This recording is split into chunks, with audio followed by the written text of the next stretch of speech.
నమస్తే, welcome to NSTV news. ముందుగా ముఖ్యాంశాలు. వేల్పూర్ మండలంలోని జానకంపేట గ్రామంలో జేమ్స్ గంగారెడ్డి గ్రామ ప్రజల సౌకర్యార్థం డెడ్ బాడీ ఫ్రీజర్ను వితరణ చేశారు. ఈ సందర్భంగా జానకంపేట గ్రామ తాజా మాజీ సర్పంచ్ సోడా రమేష్ మాట్లాడుతూ, జేమ్స్ గంగారెడ్డి తండ్రి గారైన స్వర్గీయ గాదేపల్లి మల్లేష్, మేనమామ స్వర్గీయ పోచంపల్లి రాజన్న గారి జ్ఞాపకార్థం ఈరోజు డెడ్ బాడీ ఫ్రీజర్ను జానకంపేట గ్రామానికి వితరణ చేయడం జరిగిందన్నారు.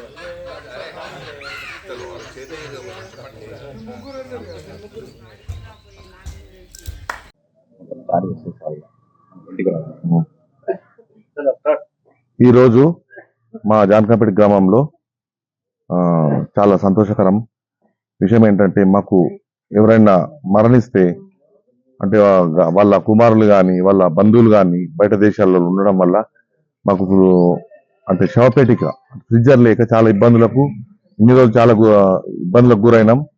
మాకు ఎక్కడి నుంచో వేల్పూర్ నుండి కానీ ఆరు నుంచి కానీ రెంట్ తీసుకొచ్చుకొని దాదాపు ఒక 20,000 రూపాయలు రెంట్ కట్టే వాళ్ళం. ఈరోజు మాకు మా గ్రామం మీద అన్ని అవసరాలు ఇది అవసరం ఉందని చెప్పేసి తెలిసి మన గ్రామానికి చెందిన గాదేపల్లి జేమ్స్ గంగారెడ్డి గారు వాళ్ళ తండ్రి గారి జ్ఞాపకార్థం, గాదేపల్లి మల్లేష్ వాళ్ళ మామగారి జ్ఞాపకార్థం, పోచంపల్లి రాజన్న వారి జ్ఞాపకార్థం చేసుకొని దాదాపు 70,000 సుమారు గల ఫ్రిడ్జర్ను అంటే శవపేటికను భద్రపరిచే శవపేటికను గ్రామానికి డొనేట్ చేయడం జరిగింది. చాలా సంతోషకరం వార్త. అందరం గ్రామస్తుల తరపున అందరూ ప్రతి ఒక్కరిమైనకు కృతజ్ఞతలు తెలుపుతున్నాం. Thank you.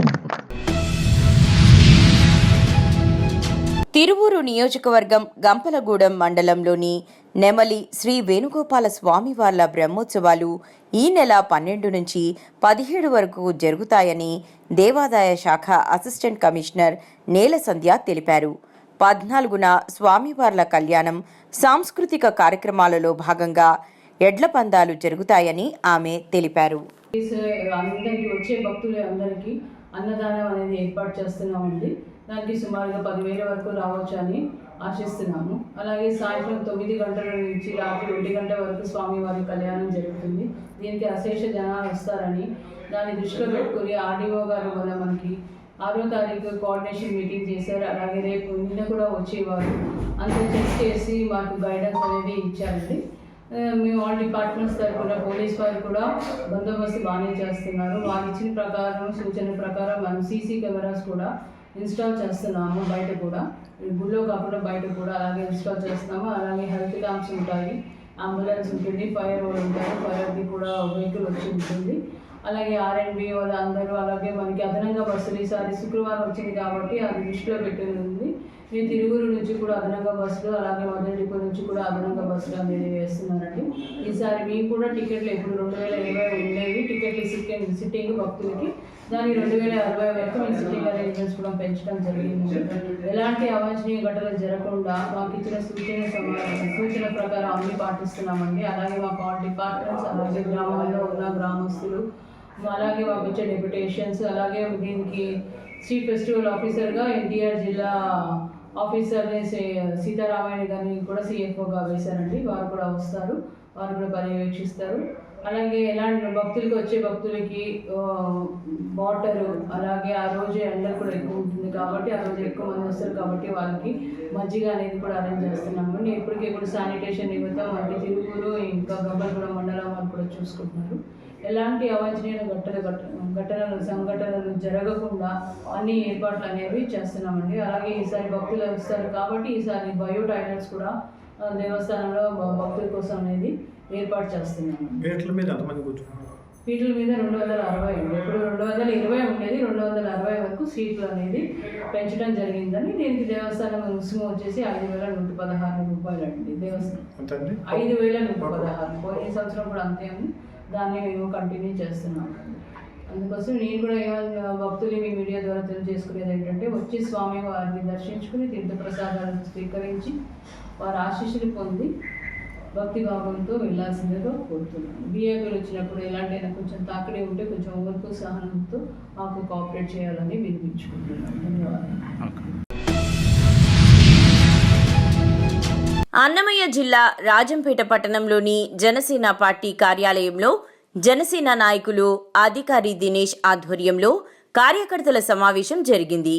ఈ సమావేశంలో జనసేన పార్టీ పార్లమెంట్ సమన్వయకర్త అధికారి కృష్ణ, రాష్ట్ర అధికార ప్రతినిధి కీర్తన మాట్లాడుతూ ఈ నెల 14వ తేదీన జరగబోయే జనసేన పార్టీ ఆవిర్భావ దినోత్సవాన్ని పండగలా చేద్దామని, ప్రజా సమస్యలపై నిరంతరం పోరాటం చేసే పార్టీ జనసేన పార్టీ అని, అన్ని వర్గాల పేదలకు భరోసాను కల్పించాలనే లక్ష్యంతో పవన్ కళ్యాణ్ జనసేన పార్టీ స్థాపించాడని అన్నారు.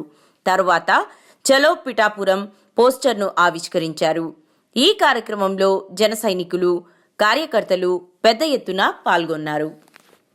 అందుకోసం మన జనసేనకు ఫస్ట్ ఆయపట్టు జనసేన మహిళలు అంటే జన సైనికులు, వీర మహిళలు. అందుకోసం ఈ 5,800 సభ్యత్వాలు చేసేదానికి కొంతమంది అహర్నిశలు రాత్రి బావులు వాళ్ళు టార్గెట్ గా పెట్టుకొని ఆ పేర్లు చెప్పాలంటే పాపం 20 మంది టీం పనిచేసింది. ఆ టీం వాళ్ళకు నేను ఫస్ట్ వాళ్ళని సర్కారు ఎందుకంటే నా గొప్పతనం కాదని, నా దగ్గర ఉన్న నా టీం చేస్తారు వాళ్ళ గొప్పతనం, నా గొప్పతనం కాదు. నేను డబ్బు పెట్టా అంతే. నా కోసం వచ్చిన మన రాయలసీమ ప్రాంతంలో జనసేన జెండా మొయ్యాలంటే గతంలో చాలా భయపడేవాళ్ళం. ఈ రోజు ఇంతమంది ఈ జనసేన కార్యక్రమానికి హాజరు నిజంగా చాలా చాలా సంతోషంగా ఉంది. రాజంపేట ప్రాంతంలో కాదు, మొత్తం రాయలసీమలో మన జనసేన పార్టీ బలోపేతం కోసం కొత్త కార్యవర్గాన్ని మన పార్టీ ఆఫీస్ ఏర్పాటు చేయబోతోంది. ఈ న్యూస్ కూడా మీ దగ్గరికి వీళ్ళ తీసుకొని వస్తారు రాబోయే రోజుల్లో. మీ అందరికీ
కలిసికట్టుగా ఐక్యత భావంతో వచ్చి కార్యక్రమాన్ని జయప్రదం చేస్తే జనసేన పార్టీ మనకు అండగా ఉంటుంది.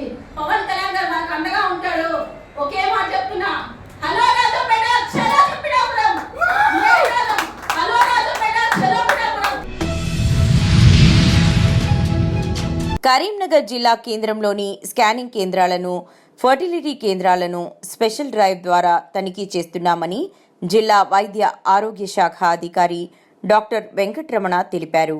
స్కానింగ్ కేంద్రాలలో స్కానింగ్ కొరకు వచ్చిన వారి అవుట్ పేషెంట్ రిజిస్టర్లు పీసీపీఎన్డీటీ జిల్లా అప్రోప్రియేట్ అథారిటీ కమిటీ ద్వారా రిజిస్ట్రేషన్ సర్టిఫికేట్స్, అందులో పనిచేస్తున్న డాక్టర్స్ క్వాలిఫికేషన్ వెరిఫికేషన్ మరియు గర్భస్థ పూర్వ గర్భస్థ లింగ నిర్ధారణ చట్టం 1994 మరియు రూల్స్ 1996 అమలవుతున్న తీరు, గర్భస్థ శిశువుగా ఉన్నప్పుడు స్త్రీ పురుష లింగ నిర్ధారణ పరీక్షలు చేసినట్లయితే పరీక్షలు చేసిన వారికి, చేయించుకున్న వారికి, అందుకు ప్రోత్సహించిన వారికి చట్ట ప్రకారం 3 సంవత్సరాల వరకు జైలు శిక్ష, 10,000 రూపాయల జరిమానా విధించబడుతుందని, అలాగే కఠిన చర్యలు తీసుకోవడం జరుగుతుందని తెలిపే బోర్డులు ప్రదర్శిస్తున్నారా లేదా, మరియు స్కానింగ్ కేంద్రాలలో ఖచ్చితంగా రిజిస్ట్రేషన్ సర్టిఫికేట్, ధరల పట్టిక, సరైన రికార్డుల నిర్వహణ ఉండాలని, ప్రతి నెల జరిగే స్కానింగ్ వివరాలను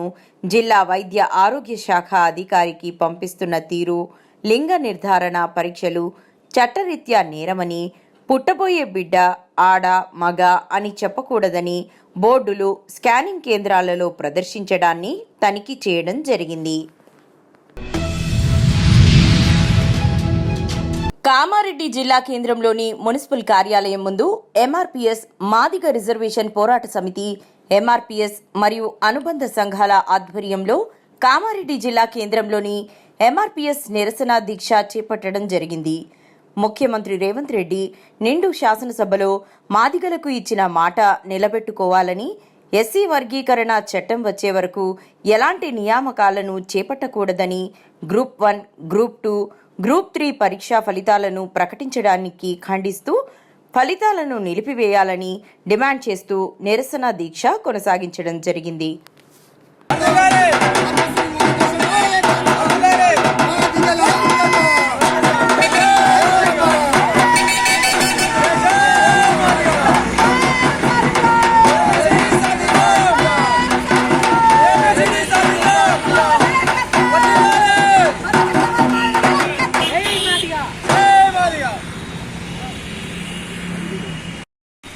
ముందుగా మా అన్న మీడియా అన్నవాళ్ళకి నమస్కారాలు. కామారెడ్డి జిల్లాలో ఈ నిరాదీక్ష ఎస్సీ వర్గీకరణ సబ్జెక్ట్ మీద ఈ నిరాదీక్ష కూర్చోవడం జరిగింది. ఏదైతే మాకు 11% రిజర్వేషన్ కావాలని మేము కొట్లాడుతున్న సమయంలో తెలంగాణ ముఖ్యమంత్రి రేవంత్ అన్న గారు మాకు రిజర్వేషన్ చేస్తానికి పూర్తి మద్దతుగా ఉంటానని మాట ఇచ్చి గ్రూప్ 1, గ్రూప్ 2 అది జాబుల కోసం పెట్టడం జరుగుతుంది.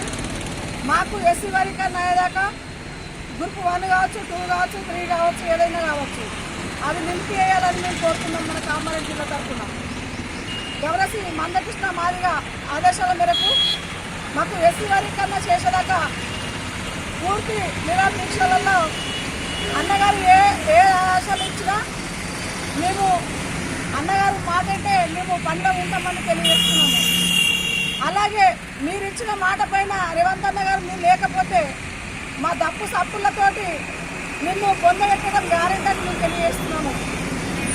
మీరు ఇచ్చిన మాట పైన మీరు ఉండాలి. అప్పుడే మాదిగలలోనే మేము దప్పులు కొట్టాలని మాదిగలకు నువ్వు ఒక సభలో చెప్తున్నాము. మరి సుప్రీంకోర్టు ఇచ్చిన వెంటనే నిండు అసెంబ్లీలో ఆ మాట వినుకొని తెలంగాణ ముఖ్యమంత్రి గారు అది శాసనసభలో మనం అసెంబ్లీలో మనకు ఆ మాట ఇవ్వడము ఎంతో సంతోషం అనిపించింది. కానీ ఈ వర్గీకరణ ఏబిసిడి వర్గీకరణ చేస్తే ఎస్సీ ఉపకులాలకు న్యాయం జరుగుతుందని మా యొక్క గౌరవశ్రీ మందకృష్ణ మాదిగ ఆదేశాల మేరకు ప్రతి ఒక్క జిల్లాలో మండలాల్లో ఈ నిరసన దీక్షలు కొనసాగుతున్నాయి. ఎందుకంటే ఈ డి పక్కన పెట్టి ఏబిసి పెట్టి డి పెడితే ఈ ఉపకులాలకు కూడా న్యాయం జరుగుతుందని మేము ఇలా మందకృష్ణ మాదిగా ఇలా అయినా డిమాండ్ చేస్తుంది. నేను పక్షాన ఈ యొక్క ఫలితాలు రిలీజ్ చేస్తే ఊరుకునే ప్రసక్తి లేదు. ఏదైతే నువ్వు మాట ఇచ్చినవో ఏబిసిడి వర్గీకరణని ఆ వర్గీకరణ మొత్తం చేసి అమలు పరిచి నువ్వు చేస్తేనే బాగుంటుంది. లేదంటే నువ్వు చెప్పిన మాట అన్ని రాష్ట్రాల కంటే తెలంగాణ రాష్ట్ర ముఖ్యమంత్రిగా హిందూ అసెంబ్లీలో నేను ప్రమాణం చేస్తున్నా, ఏబిసిడి వర్గీకరణ ఎస్సీలకు నేను న్యాయం చేస్తా, అన్యాయం చేయనని ఉంది. ఇవాళ ఎందుకు ఈ విధంగా చేసినావు మేము అడుగుతున్నాము. దయచేసి ముఖ్యమంత్రికి మేము కోరేది ఒకటే, ఏబిసిడి వర్గీకరణ ఏదైతే మొన్న మనకు వచ్చిందో షమీం అఖ్తర్ గారు చైర్మన్ గారు ఈరోజు ఈ నిరాహార దీక్ష మరి ఈరోజు కామెడీకి వచ్చి అందరము ప్రతి మండలము అందరూ కలిసి కామెడీ నిరాహార దీక్ష చేయడం జరుగుతుంది. అన్నగారు రేవంత్ రెడ్డి ఏదైతే మాట ఇచ్చిందో ఆ మాట ప్రకారం ఉండాలని ఏబిసిడి వర్గీకరణ చేయాలని పూర్తిగా సహకరించాలని కోరుకుంటున్నాము. నా పేరు కొంత సాయిలు మాదిగ, నాగరేజ్పేట్ మండల్ అధ్యక్షుని కొనసాగుతున్న ఇది ఎస్సీ వర్గీకరణ అమలు పరచడానికి ఈ దీక్షలు అన్నగారు ఇచ్చిన ఆదేశాల మేరకు ఇంకా కామారెడ్డి జిల్లాలో ఈ దీక్షలు కొనసాగిస్తున్నాము ఈరోజు నుంచి. అదేవిధంగా రేవంత్ రెడ్డి మాదిగలకు మాట ఇచ్చిన ప్రకారంగా మాదిగ జాతికి అండగా నిలబడతాను, అదే ఆగస్టు సుప్రీంకోర్టు ద్వారా విడుదలైన వెంటనే అమలు పరచడానికి ఆయన మాట ఇచ్చిండు. నేను ఎట్లయినా మాదిగలకు అండగా నిలబడతాను, ఆ మాట ప్రకారమే ఇప్పుడు కూడా మేము నిలబడమని అడుగుతున్నాము. ఆయన మాటను తప్పిన రేవంత్ రెడ్డి అని మాకు అనిపిస్తుంది. ఆయన మాటను నిలబెట్టుకోవడానికి ఆయన పార్టీని నిలబెట్టుకోవడానికి మా మాదిగలకు న్యాయమైన పోరాటం నిలబడాలని, మాకు మాదిగ జాతికి ఏదైనా అండగా ఉండాలని మేము కోరుతున్నాము. ఈ మాట తప్పితే ఆ రేవంత్ రెడ్డిని చావు డప్పులు మాదిగ డప్పులతోని మేము పొందబెట్టడానికైనా సిద్ధంగా ఉంటాము. ప్రతి మండల ప్రతి జిల్లాల ఈ తెలంగాణ రాష్ట్ర ప్రభుత్వం ఎక్కడైనా నిర్ణయం తీసుకోవాలి. మాకు కాంగ్రెస్ ప్రభుత్వం పుల్లంపేట మండలం కృష్ణంపల్లికి చెందిన తోట వెంకటలక్ష్మమ్మ, తోట సుబ్బయ్య రాజంపేటలోని మండల పరిషత్ కార్యాలయం ఆవరణలో పాత్రికేయులను ఆశ్రయించి తమ సమస్యను వెల్లడించారు. వారు మాట్లాడుతూ తమ అన్న కుమారుడు తోట పెద్దమని తమపై దాడి చేసి గాయపరిచాడని, అతనిపై వెంటనే చర్యలు తీసుకోవాలని, తమకు న్యాయం చేయాలని పోలీస్ ఉన్నతాధికారులకు విజ్ఞప్తి చేశారు. అన్నదమ్ములు ఆస్తులు పంచుకున్నాక తనకు వచ్చిన వాటా భూమి చాలక మా భూమిని కూడా ఆక్రమించుకునేందుకు మనీ ప్రయత్నిస్తున్నాడని, మాకు న్యాయం జరగకపోతే ధర్మ పోరాట దీక్షకు కూర్చుంటామని హెచ్చరించారు. ఈ కార్యక్రమంలో వీరి మనవడు దినేష్ పాల్గొన్నాడు. నేను బతికినా ఒకటే చచ్చిపోయినా ఒకటే కదా. సంవత్సరం 3 ఏళ్ల నుంచి ఏడుపుతున్నారు నాయన మమ్మల్ని. నాయకులంతా వాళ్ళు శోధన ఉన్నారని వాళ్ళు ఎక్కడ కావాలంటే అట్లా చేస్తున్నారు. ఈ న్యాయం అమరనే ఆయన మా మీద పట్టుబట్టి మీరు మంచి వాళ్ళు అది ఇది అని వాళ్ళదే కేసు లేకుండా చేసి మమ్మల్ని అన్యాయం చేసినాడు. పోలీసు ఆయన పొలంపేటలో అమరని ఆయన అన్న కాపుచ్చుకుంటారంటే అన్న ఎవరని, ఆయనకి అన్న ఎవరున్నారని పోలీసు వాళ్ళకి అందరూ ఒకటే కదా. మేమైనా ఒకటే వాళ్ళైనా ఒకటే. అంత పని చేసినాడు. నేనే ఎన్ని మాటలు అన్న చేసి పెడితే తిన్నోడు నన్ను అంత ద్రోహం చేసి మాది కేసు లేకుండా చేసినాడు. మేమే మటర్ కేసు చేసినామని చెప్పినాడు. ఆ వాడే చెప్పినాడు అమరే కానిస్టేబుల్.